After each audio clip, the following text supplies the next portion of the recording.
अकबर और बीरबल की कहानियाँ बुद्धिमानी, चतुराई और हास्य से भरी होती हैं। यहाँ एक प्रसिद्ध कहानी है, चतुर बीरबल और चार मूर्ख। एक दिन बादशाह अकबर ने बीरबल से कहा, बीरबल, इस दुनिया में मूर्खों की कोई कमी नहीं है।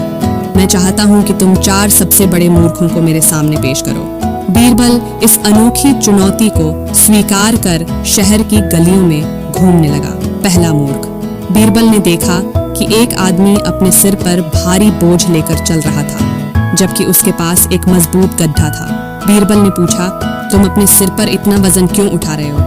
ये तुम्हारा गड्ढा है, इसे उस पर क्यों नहीं रखते? आदमी बोला, महाराज, ये गड्ढा बहुत कीमती है, मैं इसे थकाना नहीं चाहता। बीरबल ने सोचा, ये तो सबसे बड़ा मूर्ख है, और उसे अपने साथ ले गया।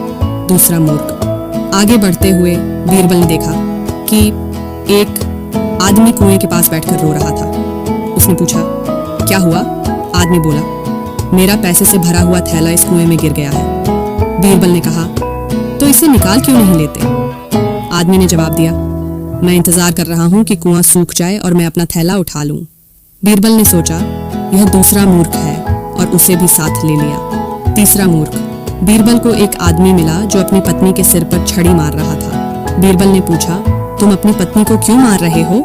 आदमी बोला, मुझे नहीं पता, मुझे मेरी माँ ने कहा था कि शादी के बाद अपनी पत्नी को रोज मारना चाहिए, वरना वह तुम्हारी बात नहीं मानेगी।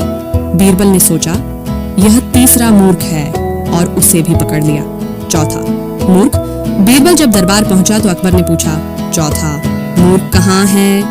बीरबल मुस्कुराया और बोला, जहाँ इतने मूर्ख हों वहाँ उन्हें ढूंढने वाला भी मूर्ख ही होगा।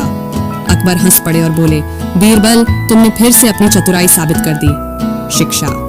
इस कहानी से हमें यह सीख मिलती है कि समझदारी और बुद्धिमानी का उपयोग करना बहुत जरूरी है, वरना हम भी मूर्खता के शिकार हो सकते हैं।